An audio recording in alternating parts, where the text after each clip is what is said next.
Hello everyone. तो कैसे हो आप सभी लोग? I hope you are doing great.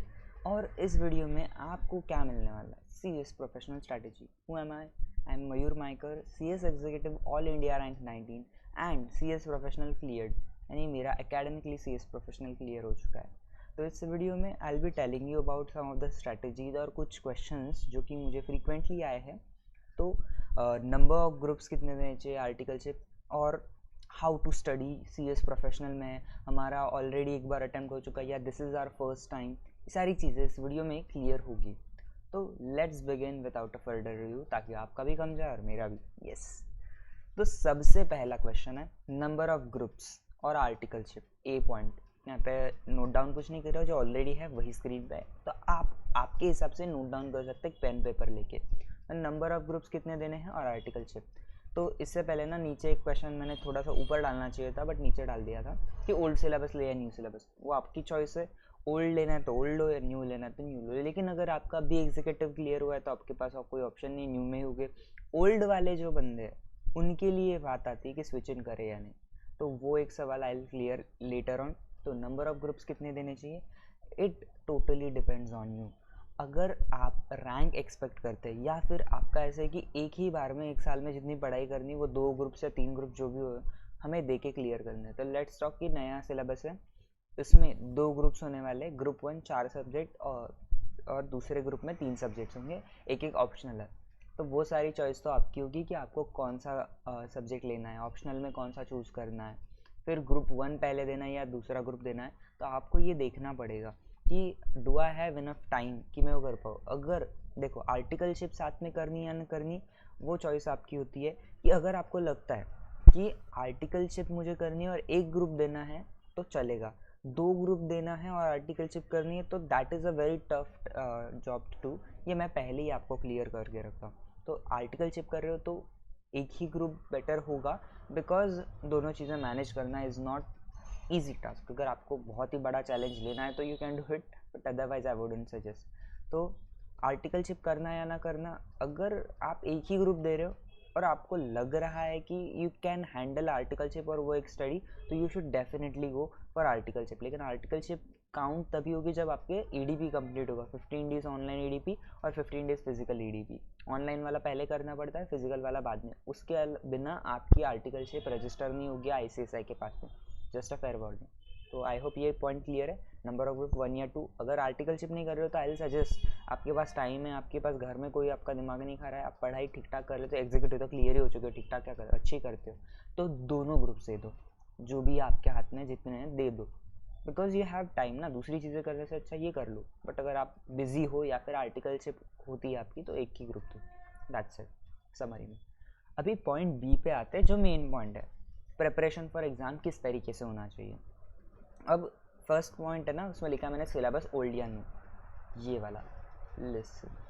तो ओल्ड या न्यू, इसमें मेरा यही कहना है कि अगर आप ओल्ड में हो तो आपकी पढ़ाई का थोड़ी स्ट्रैटेजी अलग होती है, क्योंकि उसमें टैक्सेशन वगैरह होता है आपके जो ग्रुप्स है, तो वो तो आपको देखना है आप ओल्ड में हो या न्यू में हो। ओल्ड में हो तो आपको स्विच इन करना है कि नहीं, और बेसिकली अभी तो सारे न्यू वाले मेनली, तो वो उसके हिसाब से एक देखना है। सेकेंड चीज़ लेक्चरर सेल्फ, ये बहुत इंपॉर्टेंट क्वेश्चन है, इसमें भी ऑनलाइन ऑफलाइन वाला आता है। ये आपको देखना पड़ेगा, इफ़ ना पॉसिबल हो कि आपके पास मनी की प्रॉब्लम ना हो, तो आप कोशिश करना कि लेक्चर से बाय करो जितना हो सके, और एक आधा subject if you want you can do self. Money की प्रॉब्लम हो तो you have to analyse each subject, modules download करो, उसके इंडेक्सेस पढ़ो, एंड जान लो कि ये सब्जेक्ट एग्जीक्यूटिव के कौन से सब्जेक्ट से रिलेट करता है, how much you can study it on your own.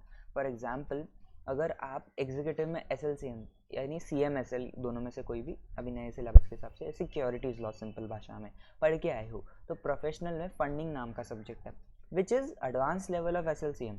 तो अगर आपको लगता है कि ये वाला सब्जेक्ट मैं खुद से पढ़ सकता हूँ तो यू कैन डू सेल्फ। तो आपको ये सब्जेक्ट वाइज एनालाइज करना पड़ेगा, क्योंकि कुछ लोगों के लिए एक सब्जेक्ट बहुत डिफिकल्ट हो सकता है to do study from self, but कुछ लोगों के लिए वही ईजियर जा सकता है, तो आप सेल्फ भी कर सकते हो। बट अगर आपको लग रहा है कि नहीं I need lectures for this, क्योंकि ये सब्जेक्ट मेरे लिए टफ है, तो लेक्चर्स ही लो। और मेरा तो यही मानना होता है कि इफ़ यू हैव मनी, आपको मनी प्रॉब्लम्स नहीं है, तो कोशिश करना कि it's better to buy lectures because subjects are tough and एक टीचर के पॉइंट ऑफ व्यू से आपको पूरी एनालिसिस मिलती है तो आप गलतियाँ कम करते हो, बट एक आधा एटलीस्ट एक सब्जेक्ट आप सेल्फ ट्राई कर सकते हो if you are okay with it.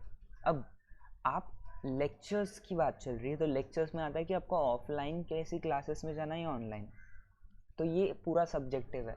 Online भी हो सकता है, ऐसा कोई सेंस ही नहीं कि आप ऑनलाइन नहीं पढ़ सकते हो, ऑनलाइन भी हो सकता है, बट आपका अटेंशन स्पैन बहुत ही बकवास है। मतलब आप एग्जीक्यूटिव में भी लेक्चर्स करते थे, लेक्चर चालू रह जाता था, आप इधर या उधर घूमने चले जाते थे, आपका ध्यान नहीं होता था। तो ऐसे केसेस में अगर आपको लग रहा है कि ऑफलाइन आप जा सकते हो तो कर सकते हो, लेकिन ऑफलाइन के अलग इम्प्लीकेशंस हो सकते हैं। शायद आपको दूसरी सिटी में जाना पड़ सकता है, आपकी ही सिटी में हो तो ट्रैवलिंग कॉस्ट लगता है, ट्रैवलिंग टाइम लगता है। तो ये सारी चीज़ों को अकाउंट करके you have to make a decision कि मुझे ऑनलाइन करना है ऑफलाइन।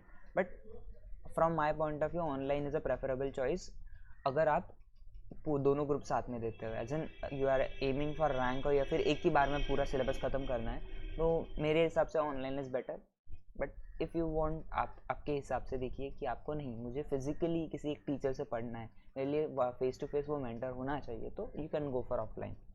ना जो पार्ट मैंने ना ब्लैक से स्टार बनाया है, that is very important to clear any exam. मतलब एग्जीक्यूटिव या प्रोफेशनल हो, ये तो चीज़ें करनी ही पड़ती है। Third point is revision and notes. ये वीकली मंथली क्या है, I will explain. Revisions and notes, notes वगैरह मतलब टीचर्स जो देते हैं वो वाले ने।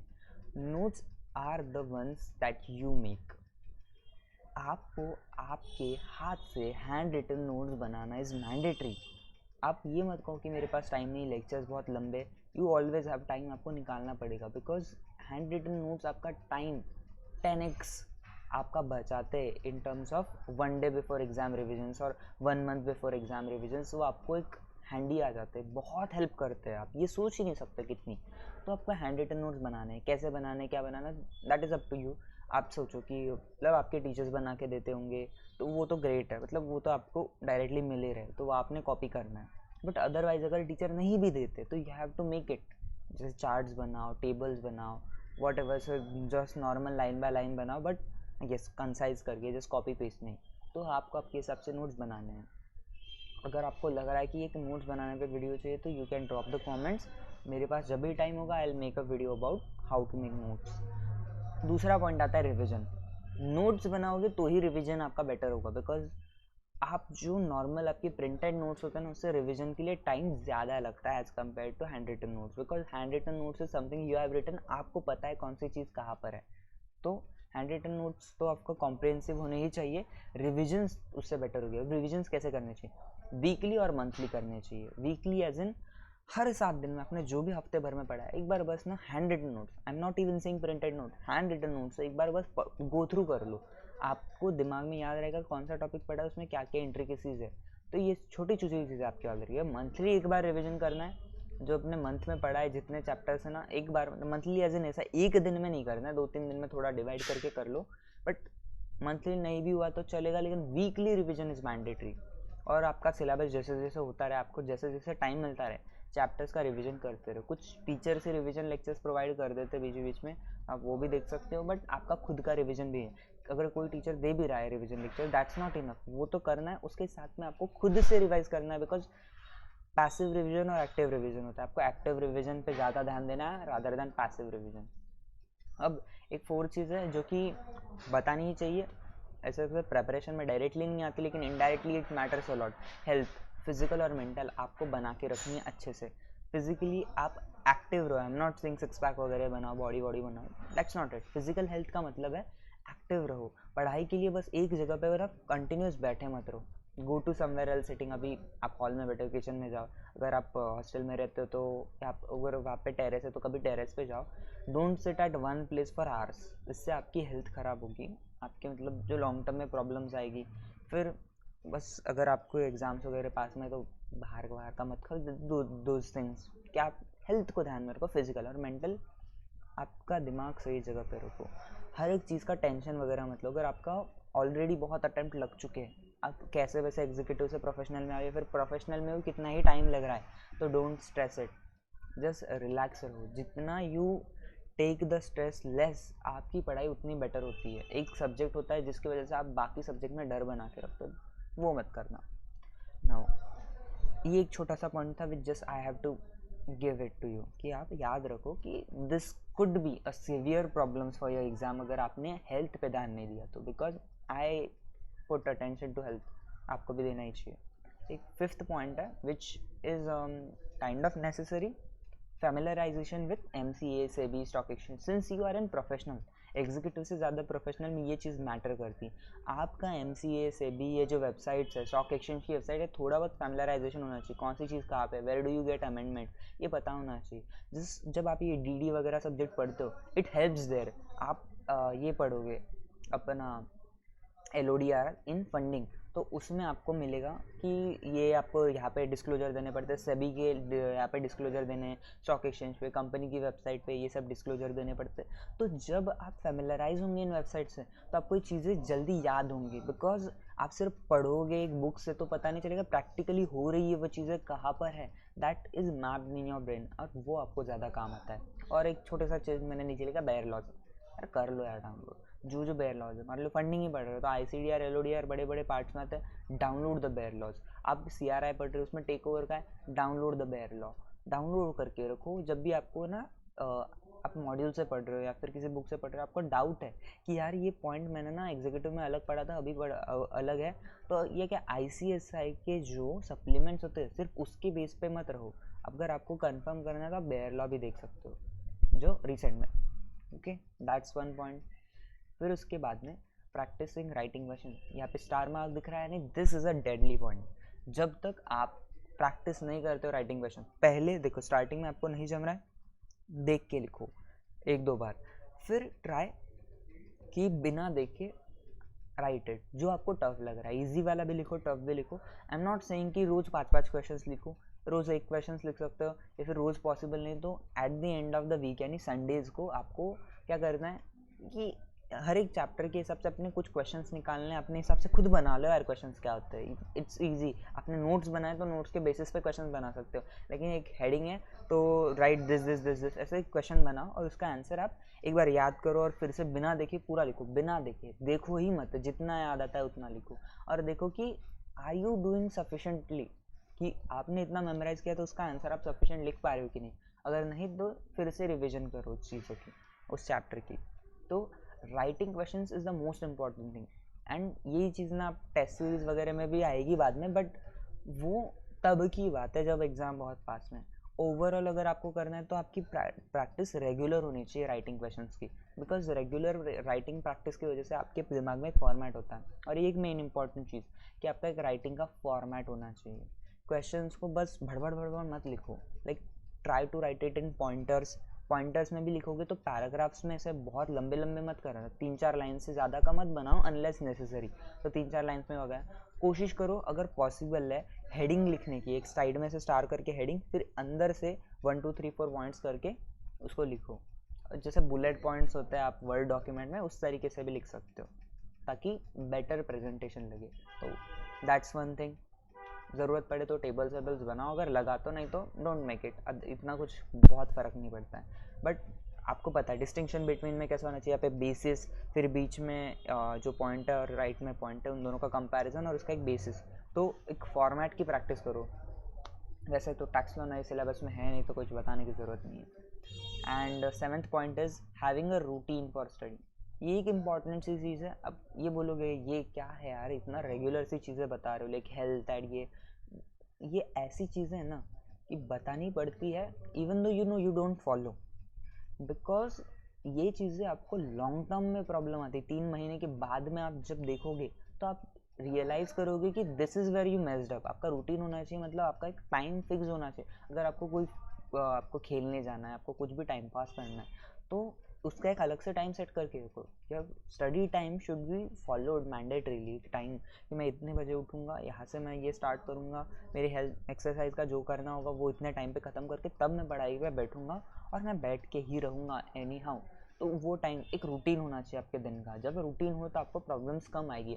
अगर आप कभी भी, मैं उठा 1 बजे दोपहर को तब से पढ़ाई किया, फिर मैं 10 बजे कभी उठता हूँ, कभी रोज़ सुबह 6 बजे उठता हूँ, कभी 10 बजे, कभी 11 बजे, दैट शुडंट बी इट। एक स्लीप साइकिल आपकी मेंटेन करके रखो, एक रूटीन रखो और स्टडी को इसका फॉलो करो।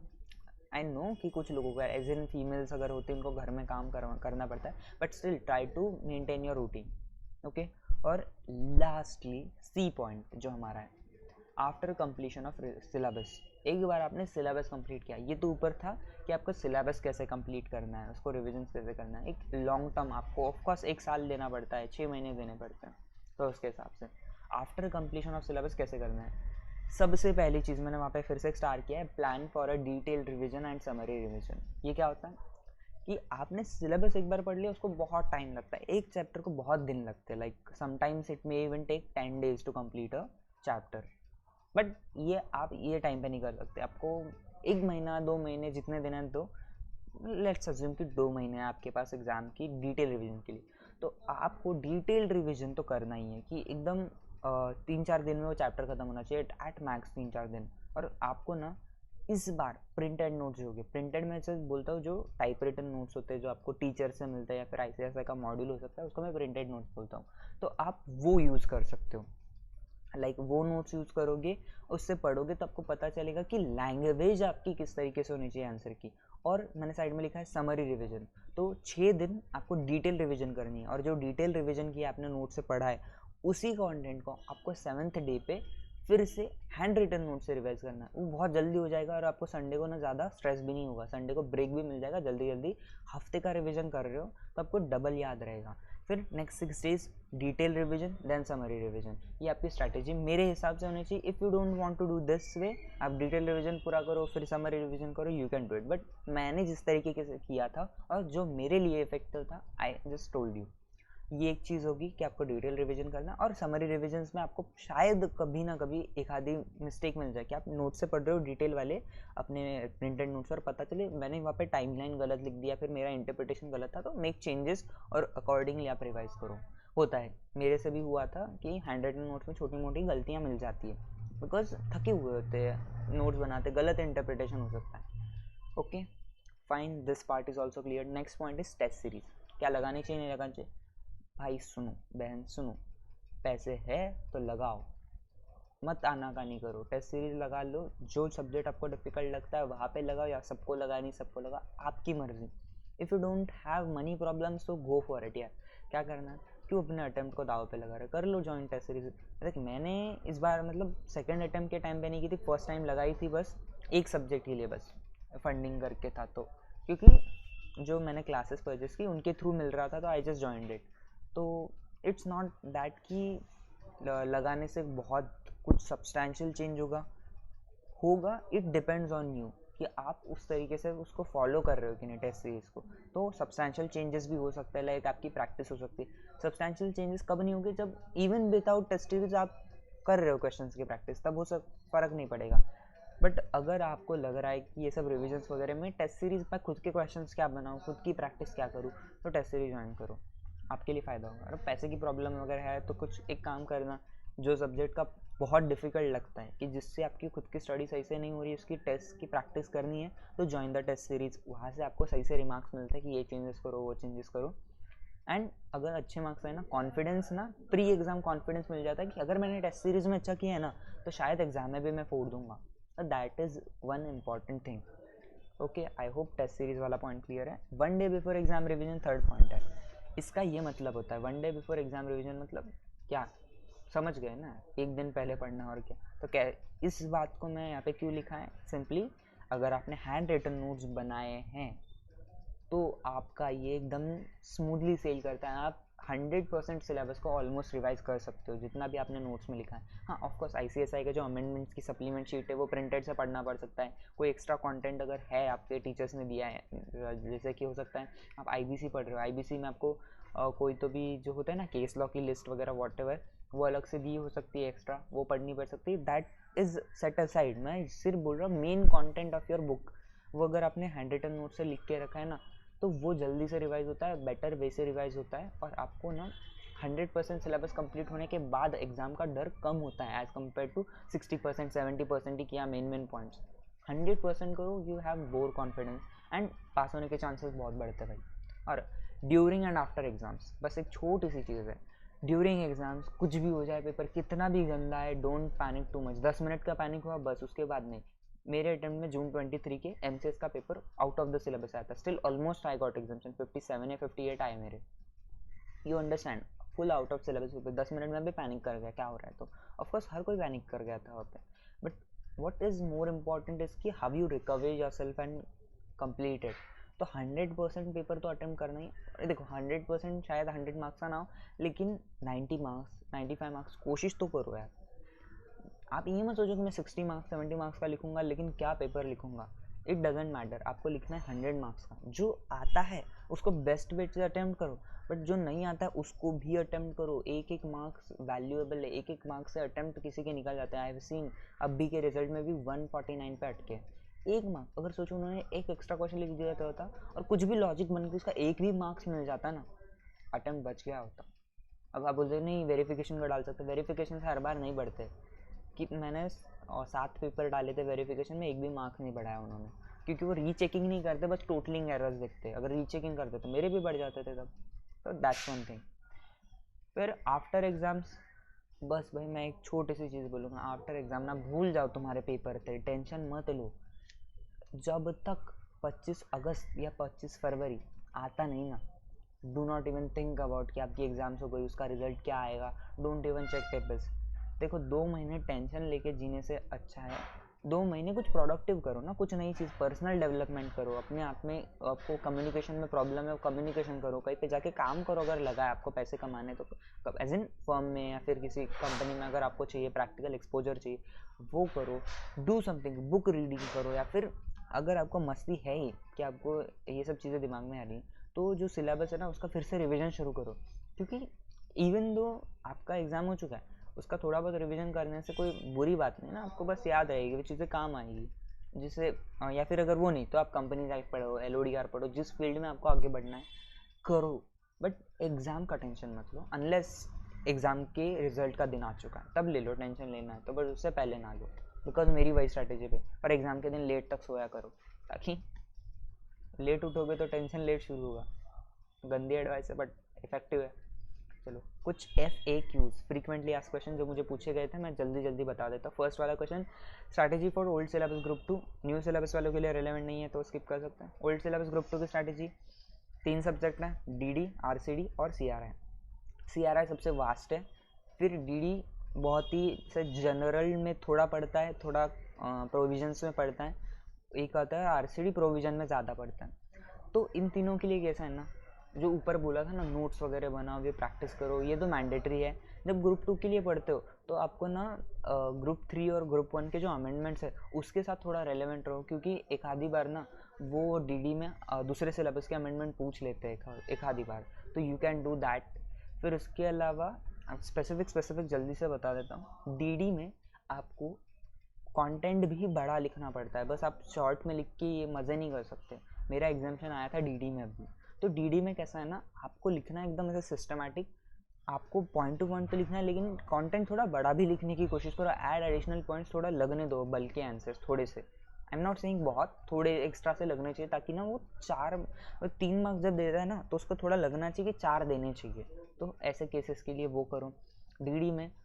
फिर ऐसे रिविजन्स करोगे तो 100% अटेम्प्ट करोगे तभी तुम्हारे मार्क्स अच्छे आएंगे। CRI इज़ वन थिंग कि उसको आपको ना घुस के पढ़ना पड़ेगा, छोटी छोटी चीज़ें याद रखनी पड़ेगी। DD में कैसे जनरली ऊपर से जो हेडिंग होती है, हेड वाइज वैसे क्वेश्चन आ जाते हैं जैसे नॉर्मली आते हैं, बट CRI में ना एकदम किसी भी छोटे से पॉइंट में से क्वेश्चन सब उठा के डाल देते हैं। एंड प्रॉब्लम ये है कि पासिंग का प्रॉब्लम नहीं होता है उसमें, प्रॉब्लम आता है ऐसे क्वेश्चन की वजह से हमको डर लगता है कि हम वो अटेम्प्ट नहीं कर पाते और बाकी के क्वेश्चन गंदे कर देते हैं। तो like regulation 5A of take over जो डीलिस्टिंग ऑफर का, उसमें से क्वेश्चन पूछ लेते हैं, या फिर क्या बोल सकते हैं उसको, ये डेफिनेशन बताओ, ये बताओ, कोई भी छोटे छोटे पॉइंट्स आते हैं। तो कीप रिवाइजिंग इट। तो आपको CRI में ज़्यादा रिविजन्स करने पड़ेंगे टू अटेम्प्टेड। IBC का आपको ना, सिंस आपका ग्रुप 3 में भी IBC होता है तो उसको लिंक करके थोड़ा कुछ पढ़ो, समझो, सिलेबस के बाहर नहीं आता। IBC की जो ग्रुप 3 की स्ट्रैटेजी है वो इसमें डायरेक्टली नहीं अप्लाई कर सकते, क्योंकि वहाँ पे केस लॉ बेस ज़्यादा आता है थोड़ा सा, क्योंकि देख के लिखना पड़ता है। यहाँ पे आपको एकदम डायरेक्ट क्वेश्चंस आ सकते हैं, वहाँ पे डायरेक्ट नहीं आते, यहाँ पे केस स्टडी कम आते हैं ग्रुप 2 में। ये एक चीज़ होता है। IBC, मेरा सजेशन है कि IBC पे ध्यान दो, IBC आपका ग्रुप 2 ज़्यादा बचा सकता है, because I did that. CRI group 1 sorry part 1 जो होता है ना, वो थोड़ा डिफ़िकल्ट सा होता है। उसमें ना आप वो स्ट्रैटेजी फॉलो नहीं कर सकते, लाइक कि उस पर ध्यान दो और क्लियर हो जाए। उसमें आप न्यूमेरिकल्स, अगर आप अच्छे तो न्यूमेरिकल्स पे ध्यान दो, न्यूमेरिकल्स आपका पार्टी का जो स्कोरिंग है वो बढ़ा सकते हैं। एंड बस बाकी जो टेक ओवर वगैरह उसके जो प्रोविजन है वो अच्छे से करो। जो प्रोविजनल बेस्ड क्वेश्चन है ना उसमें आपके मार्क्स पक्के, बाकी का हर चीज़ आपको नहीं आ सकती। जहाँ जहाँ आपके मार्क्स आ सकते हैं ना खींच लो, दैट्स वन थिंग। और आरसीडी का सेम सी आ रहा है, जैसी बात करूँगा कि प्रैक्टिस इट अलॉट। आपका आरसीडी स्कोरिंग हो सकता है, एग्जाम्शन भी आ सकता है, but it depends on you, आप कैसे करते हो। जिसका प्रोविजन अच्छे से कर सकते हो ना वही कर सकते हो, उससे प्रैक्टिस लगेगी। तो ये बेसिक जनरल स्ट्रैटेजी थी, आप इसे फॉलो कर सकते हो। सेकंड क्वेश्चन है, मैंने कितनी बार रिवाइज किया था।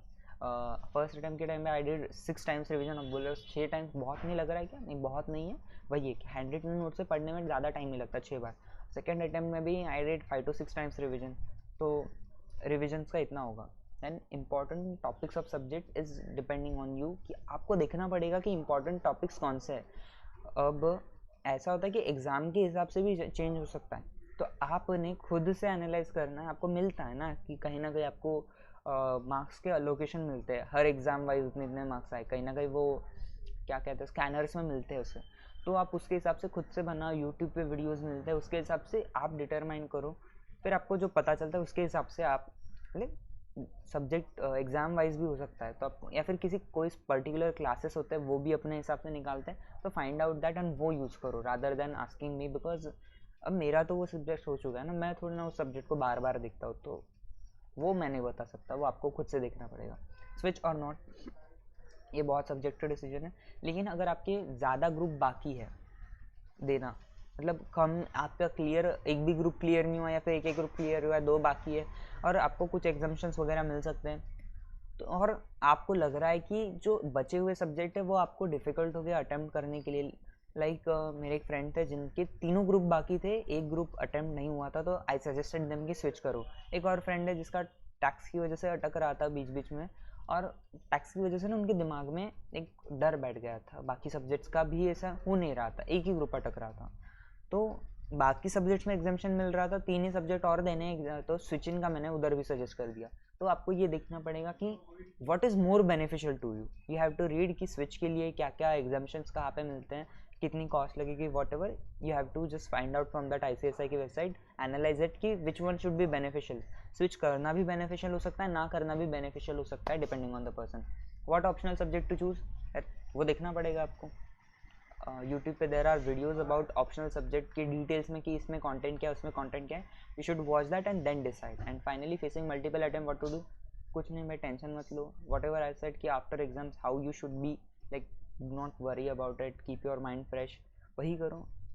एक ना एक दिन आता है, you have to work for that CS tag.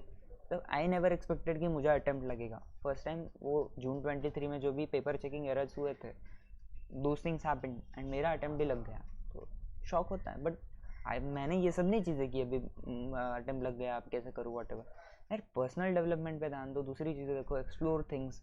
और लगता है you find it difficult to revise again and again, एक ही सिलेबस है, कितनी बार करूँ, बट आपको ना उसका एंड में देखना है। जब आपको ये मिल जाता है ना CS वगैरह, आपका खुद का छोड़ो, your family is so happy, आपके सराउंडिंग्स वाले जो भी आपकी केयर करते हैं, they are so happy for you as well.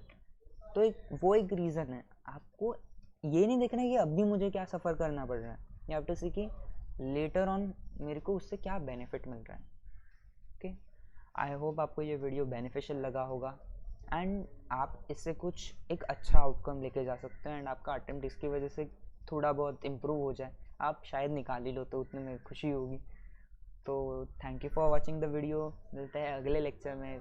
Lecture as in, ये तो लेक्चर नहीं था, ये तो जनरल था, बट लेक्चर्स में मिलेंगे। तब तक के लिए बाय बाय, टेक केयर, खुश रहो और मज़े में रहो।